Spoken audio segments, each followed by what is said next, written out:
Boruto two blue vortex chapter 14 finally आ चुका है और इस चैप्टर में काफी बातचीत है और भी बहुत कुछ है, जैसे मित्सुकी ने बोरुटो को बचाया और बोरुटो ने जूरा के बारे में सबको बताया है। So without wasting any time chapter में आगे बढ़ते हैं। तो इस मंथ में चैप्टर के फ्रंट पेज में हम काजिन कोजी को देखते हैं और चैप्टर का टाइटल होने वाला है ड्यूटी, जो शिकेमारू एंड मित्सुकी के बेसिस में रखा गया, जो मैं तुमको आगे बताता हूँ। एनीवे चैप्टर में हम बोरुटो का इंटेरोगेशन देखते हैं जो कोनोहामारू एंड इबिकी सेंसेई ले रहे होते हैं। कोनोहामारू बोलता है फाइनली तुम पकड़े गए एंड रिलैक्स, तुम्हारा वुंड सब हील हो चुका है। तभी बोरुटो कोई jutsu ट्राई करने का कोशिश करता है बट कोनोहामारू उसको बताता है ये सीलिंग हैंडकफ है जो अमाडो ने बनाया है और तुम जितना भी jutsu ट्राई कर लो कुछ भी यूज नहीं कर पाओगे, इवन तुम्हारा फ्लाइंग रेजिन भी। आगे कोनोहामारू बोलता है इसको तुम तोड़ने का सोचना भी मत, भले ये इलेक्ट्रॉनिक गैजेट है बट ये बहुत ही इम्पैक्टफुल है, सो इससे तुम अपने हाथों को इंजर्ड कर लोगे। वहीं बोरुटो पूछता है कि बाकी सब कैसे हैं और एनिमीज का क्या हुआ। तो कोनोहामारू बोलता है एनिमीज भाग गए और उनका चाकरा विलेज के आसपास भी नहीं है और हम लोग ने बहुत से कॉमरेड को खोया है, बट जो मेन टारगेट थे सारादा, मित्सुकी, वो लोग सब सेफ है एंड इनोसी का जो ट्रियो भी सेफ है। नाउ सीन शिफ्ट करता है जहां हम फाइनली तुम्हारे क्रश, मेरी नहीं तुम्हारे क्रश साकुरा को देखते हैं जो इनोजिन को हील कर रही होती है और वो बोलती है कम्प्लीटली हील हो चुका है, जो बिलीव करना मुश्किल है। और वो आगे बोलती है कि ऐसा लग रहा है कि इसका चाकरा फ्लो डिस्टर्ब हो चुका है बट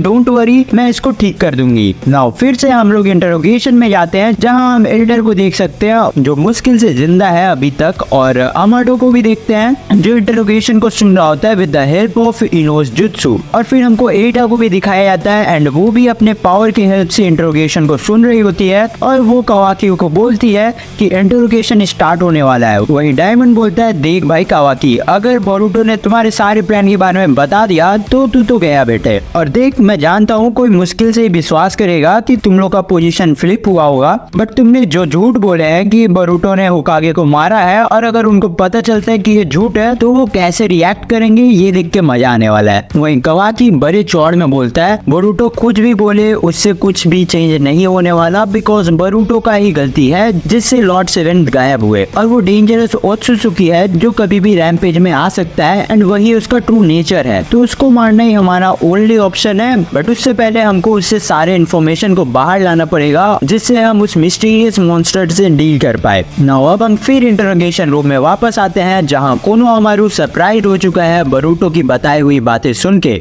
और बोलता है डिवाइन ट्री पीपल जिसके पास सेल्फ कॉन्शियसनेस है। बोरुटो बोलता है हाँ, और हर एक के पास उन लोगों का चाकरा है जिसको टेंटेल ने डिवॉल्व किया है एंड पेड़ में बदल दिया है। फॉर एग्जाम्पल सास्के जो बेस मॉडल है हिदारी का, और मैंने भी एक से फाइट किया था जिसका नाम था मात्सुरी जो बेस मॉडल था मास्टर मोएगी का। एंड आप अब केयरफुल रहिएगा बिकॉज मात्सुरी के लिए न्यू वेशल आप हो। ये सुन के अमाडो भी यही बोलता है कि ये सब तो मुझे पता था कि टेंटेल का क्या काम है और उन्हें ओत्सुसुकी को खाना है, डिवाइन ट्री कल्टीवेट करना है और डिवाइन फ्रूट को लेके पावर इंक्रीज करना है, पर वो क्यूरियस है कि सिंजूस के पास भी इंटेलिजेंस आ चुका है और हम उसको बस बीस्ट नहीं बोल सकते एंड उनके अंदर भी नॉलेज एंड इमोशन आ रही है based on their experience, plus उनको और नॉलेज चाहिए। तभी कोनोहामारू बोलता है इन लोगों क्या इन्फॉर्मेशन मेरे को, सारदा को या हिमावारी को खा के मिलेगा। तभी बोरुटो बोलता है हाँ, और उनका लीडर है जूड़ा जो बहुत ही स्पेशल है क्योंकि वो बाकी के सिंजूस की तरह नहीं है, वो डायरेक्टली इनकार्नेशन है टेंटेल का और वही मेन है, मतलब इन सब का ब्रेन है।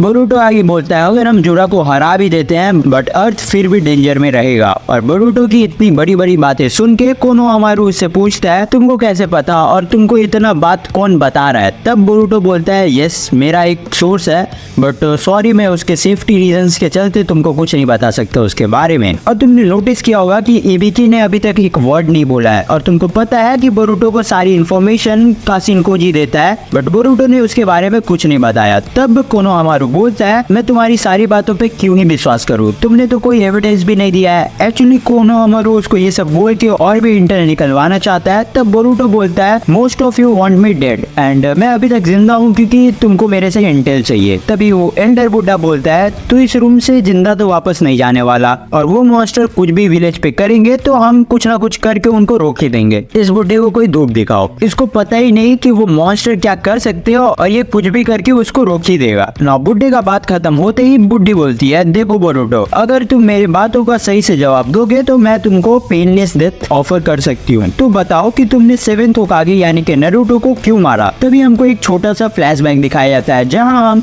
शिकेमारु और बोरुटो की बातचीत देखते हैं जो चैप्टर 6 में हुआ था, जहाँ बोरुटो ने शिकेमारु को सब सच बता दिया था। बट नाउ इन प्रेजेंट शिकेमारु थोड़ा परेशान हो रहा है और वो खुद से पूछ रहा है कि क्यों ही मैं बोरुटो पे इतना ट्रस्ट कर रहा हूँ ना। फिर वो सोचता है कि ये बोरुटो उजुमाकी है और मैं इस पे बिलीव कर सकता हूँ और मुझे इसको यहाँ मरने नहीं देना है। और ये सब कंफ्यूजन उसको ओमनीपोटेंस के चलते हो रहा है, ये तुमको भी पता है। अब बोरुटो बोलता है मैंने लॉर्ड 7 को नहीं मारा एंड वो और उसकी वाइफ दोनों सेफ है एक अलग जगह पे। और ये सुन के सारे शॉक्ड हो जाते हैं। आगे बुड्ढी बोलती है जिंदा है तो कहाँ है और क्यों उनको छुपा रखा है। बोरुटो बोलता है मैं नहीं बताने वाला, जिससे रीडा शॉक्ड हो जाती है। तभी बुड्ढा बोलता है कि हम तुम्हारी बात क्यों नहीं माने। तब बोरुटो बोलता है मैंने अभी तक एक भी झूठ नहीं बोला। नाउ अब हम जो वेट कर रहे थे उतने देर से वो स्टार्ट होने वाला है। इबीकी स्टार्ट करने वाला है अपना इंटरोगेशन। बट उसके पहले हम देखते हैं शिकेमारु को जो इनो से कनेक्ट होता है और इनोजिन के बारे में पूछता है। बट इनो जानती है कि शिकेमारु बोरुटो के बारे में ही बात करेगा। बट इनो पहले ही शिकेमारु को मना कर देती है बोरुटो के साथ प्राइवेट कनेक्ट करने के लिए। शिकेमारु उसको रिक्वेस्ट करते हुए बोलता है यार एज अ फ्रेंड हेल्प कर दे, बट इनो उसको साफ साफ मना कर देती है। नाउ अब स्टार्ट होता है रियल इंट्रोगेशन जहाँ इबीकी बोलता है अगर लॉर्ड 7 सेफ है तो कहाँ है, और बोरुटो उसके रिप्लाई में एक वर्ड नहीं बोलता, जिसका रिजल्ट होता है इबीकी बोरुटो का सर पकड़ के टेबल पे लड़ा देता है। इबीकी बोरुटो को बोलता है मैं 3 साल से तुझे मारने का वेट कर रहा था क्योंकि तूने नारुतो को मारा है। और सोचो बोरुटो क्या ही बोलता होगा रिप्लाई में। वो बोलता है तुम्हारे पास इतना फ्री टाइम था।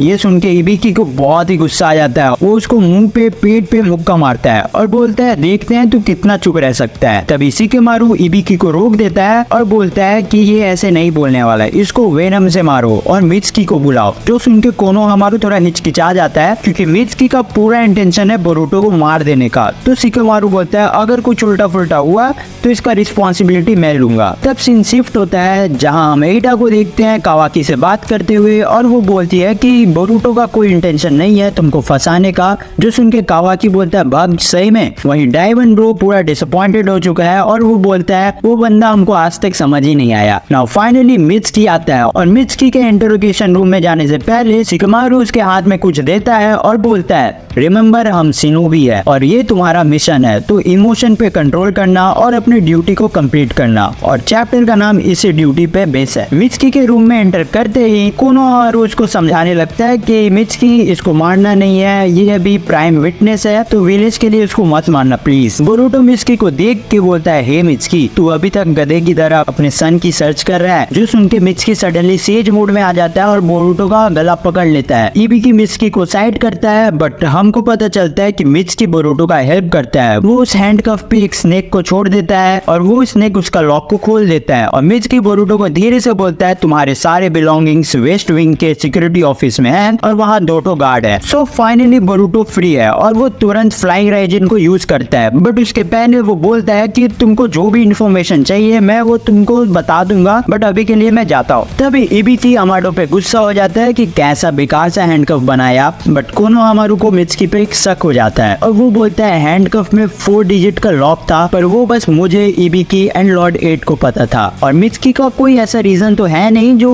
बोरुटो का हेल्प करे ना। अब हमको पता चलता है कि मित्सुकी जब रूम में जा रहा था तब शिकेमारु ने एक पेपर दिया था जिसमें कोड लिखा हुआ था और कोड था 4306 और इससे रिलेटेड तुमको कुछ भी समझ आ रहा है तो कमेंट में जरूर बताना। बोरुटो जाके अपने सारे बिलोंगिंग्स को लेता है और लेके चला जाता है। मित्सुकी सॉरी बोलता है सबको। कोनोहामारु बोलता है कोई दिक्कत नहीं, वैसे भी ये सब लॉर्ड 8 का ही प्लान था। वहीं एल्डर गुस्सा है जिसका कोई मतलब है नहीं, उन लोगों को सीरियस कौन लेता है। नाउ हम देखते हैं कि शिकेमारु होकागे ऑफिस में है और उससे मिलने सारादा और सुमिरे आती है जो बोरुटो के बारे में पूछती है। शिकेमारु बोलता है वो भाग गया। तब हम देखते हैं कि शिकेमारु को कॉल आता है जो कॉल आता है सैंड विलेज से और कॉल करता है कानकुरो जो बोलता है सॉरी ब्रदर बट गारा हार चुका है और उसका बेटा भी एंड सिंकी का बॉडी एक ट्री में फंस चुका है। एंड हम देखते हैं एक नया सिंजू ज्वाइन करता है उन 4 सिंजूस के टीम को जो है सिंकी जिसका नाम है रियू। एंड चैप्टर यही खत्म हो जाता है। That's it. इस चैप्टर में यही था, ज्यादा कुछ खास था नहीं एंड एक्शन भी कुछ नहीं था और सिंकी के चिंजू फॉर्म के भी बारे में कुछ ज्यादा बताया नहीं गया। अगर वीडियो अच्छा लगा हो तो लाइक कर देना और सब्सक्राइब करके उस सब्सक्राइब बटन को डिस्ट्रॉय कर दो। Thank you for watching.